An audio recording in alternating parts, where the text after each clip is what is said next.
All right. This is now try number 2 today and 4 overall to get a live video into Ecamm without it getting automatically pulled down. Is this happening to anybody else? It gets pulled down for being out of context. So I've written a bigger description this time. I'm trying to talk about 2 microphones used for live streaming with Ecamm. So that's the context, and I don't think I can get much more contextual or relevant. So this is not random. There are a lot of people who have questions about microphones as it relates to live streaming, and that's what this video is. So if this gets pulled down by the system, then the admins need to look at what system is pulling these down, because it's getting a little frustrating. I thought the whole purpose of this community was for people to go live and share things of value that will help other live streamers do a better job. So with that, I will keep going and hope that this does not get pulled down. You're going to notice I keep looking over at my computer to see if that error comes up.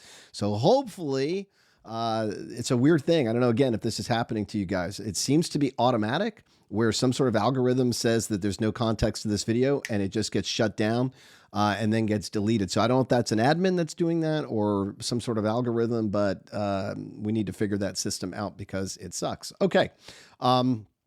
What we're doing here, and we get right to the point, microphones. Obviously, some people say that video or audio rather is the most important part of video. So it sounds a little counterintuitive, but people will not put up with bad audio, whether that is room noise because you're using the built-in microphone on your laptop or desktop, or you're not using a mic at all. So microphones, really important. Most of you know that. Some of you don't yet. You're going to want to invest in microphones. But one of the problems with investing in microphones for computers is typically most of the good microphones are XLR, and that is that little round circle with the 3 prongs inside that's meant for a professional audio connection. In order to connect that to your computer, you actually have to have an audio device, whether that is a MIDI, whether that is a Rodecaster Pro, whether that is a PodTrack L8, P4, the list goes on. There are a lot of really great devices that connect a USB microphone to a computer, but it is additional expense. It is another piece of equipment that you need to learn, and it's another piece of equipment on your desk.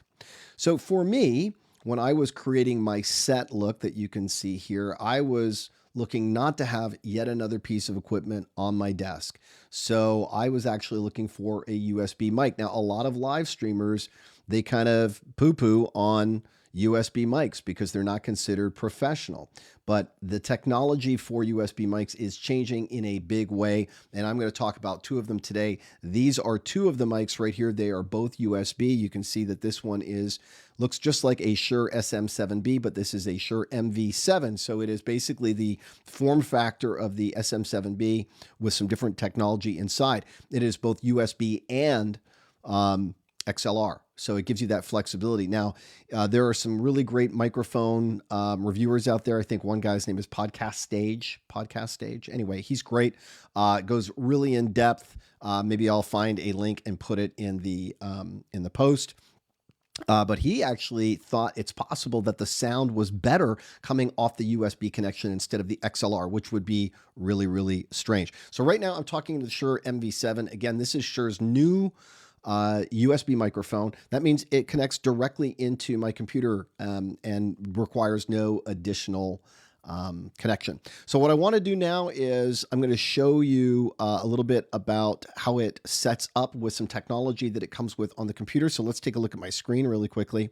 You can see here on the left, there's 2. That's for the other mic. This one right here is how I control the mic setup. And most importantly, there are basically 2 ways to do it. Manual, where you can set your own mic gain, your monitor mix, your EQ, and a limiter and compressor. So that's all of the options that you have with this microphone to control.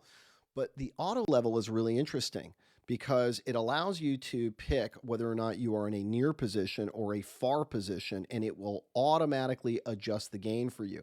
So if I want to step a little back from this mic, and I adjust it now to far, this microphone is on auto and it is dynamically adjusting the gain based on where I am. If I go a little bit further away, if I come a little bit closer, if you're the kind of person that's moving around a lot, then that might be a feature that's really useful for you, as it is auto adjusting the gain. I don't know of other microphones that do that. There might be.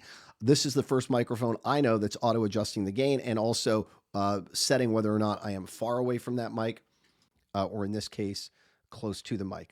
All right, so now let's switch the audio and let's talk on the Revelator and see if you notice a difference. This is a dynamic microphone. Usually dynamic microphones are positioned really closely to you and you speak right into them. But condenser microphones are different and they actually can be a little bit further away from you. So in this case, this is a desktop microphone like you see on old late night talk shows, etc. Sitting on my desk, comes with a nice desk stand, and I'm going to switch over and let's talk into that. All right. I am now speaking into the Revelator. I am not speaking into the Shure anymore. I am speaking into this microphone, Presonus Revelator. Now, this microphone is incredible. It comes with a lot of interesting technology. I am not going to go into it, but I will tell you that it comes with something called custom routing technology. And so I'm going to quickly just give you a quick understanding what that looks like. Go back to showing you my screen. And now we're going to look at this panel right here. And this panel is how I control this microphone. You can see there is a lot going on with this. But mostly what I wanted to show you is that there are actually multiple channels. And what that has to do with is that I can assign a channel that's coming from Zoom or Skype. I can assign a channel coming from the microphone. And that allows for what is called the loopback capability, and that is so there's no echoing, etc. So that's built in to the microphone. The other thing it does is you can dial in really, really specific settings for this microphone. So whether you're dialing in your gate, your high pass filter, your compression, your equalizer, the limiter of voice, and then you can go crazy and look at this. Look at the level of detail that you can do here. So it just goes on and on. This is beyond my capability, almost an audio engineer at this point, so let me close the fat channel. I like using these simple presets right here, and you can see that there are presets here, and those actually export to the microphone itself. So once I export those presets, I actually have a button on the microphone here, and I can switch the different patterns or processes or filters, etc. So right now, I have this dialed in to what I call Stefan voiceover, basically based on a broadcast mail pattern, and then I dialed in a few things. So both of these microphones give you ability to dial in the settings. I would say the Revelator gives you a lot more technology built into the mic in terms of the loopback feature, the custom routing, the ability to dial into the fat channel. All of that said, though, this is a condenser mic, and what you should have noticed, obviously I can't hear this right now and I'm not monitoring in real time, is that you will hear a little bit more bounce, just a little bit more bounce, which means a little bit of that room noise with the condenser mic. I'm going to switch back to the MV-7 and let's see if you hear it be a little bit quieter, a little bit more focused on my voice. All right, we're back to the Shure MV-7. So I don't know. I'm going to have to listen to this. You'll have to tell me if you heard a big difference between these two microphones. Let me tell you the price point. The Presonus Revelator is $179, so it's an under $200, again, condenser microphone with a lot of technology in here, including changing the pattern from directional this way to a more 360. Maybe you're interviewing somebody that's across the table from you. You can put this in the middle of the table and you could both be sharing the same mic. Right now it is directed at the voice coming at it in this case. But right now I'm back to talking into the Shure MV-7. On my tests, just into my DAW, into my digital audio workspace, I was able to hear that this was a little bit more focused on my voice, a little bit richer sound to the voice. But the Revelator sounded great in comparison. I was almost straining to figure out what the difference was. And so there is a difference. I can hear a little bit more room bounce, but I think it depends on the shot, the visual shot that I'm trying to achieve now. And so if you don't mind a boom across your body and a microphone in your face, like you see a lot of podcasters and streamers do, that's fine. This is a terrific setup. You can mount this on a desk stand, but I found that the microphone was too high. So I put it on a desk stand and then the microphone was like up here and basically I want it below me, right? So It didn't work for me on a desk stand the way the Revelator does.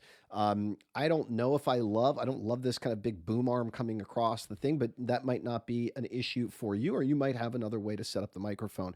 If I was choosing between these two microphones, I guess I would ask myself if the loopback feature was something that was important. That is, if being able to assign different channels to a single microphone in and out, this basically breaks into 6 channels.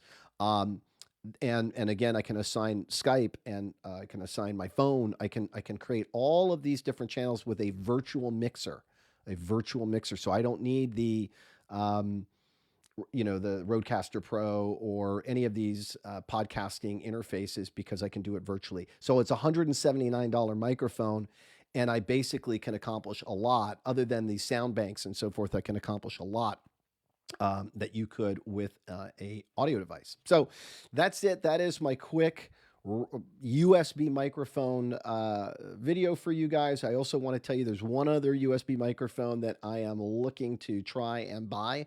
Not try and buy, but to try it and buy it, because I am not an influencer that they are going to send a free microphone to. But Earthworks Icon USB microphone is also supposed to sound great. It looks great. So that would probably be the only mic I don't have here that is USB at a pro level for streaming that I would recommend. So if you're looking to up your microphone game, or if you're like me and you just apparently like microphones, something I didn't know about myself, then I highly recommend you take a look at this new Shure MV-7 USB microphone. There's a bunch of other technology that I haven't gone into, but on there's a kind of a touch screen technology right here where I can adjust the volume, the gain, and the monitoring on board on the mic. But of course, I can do that on the virtual software that it comes with as well.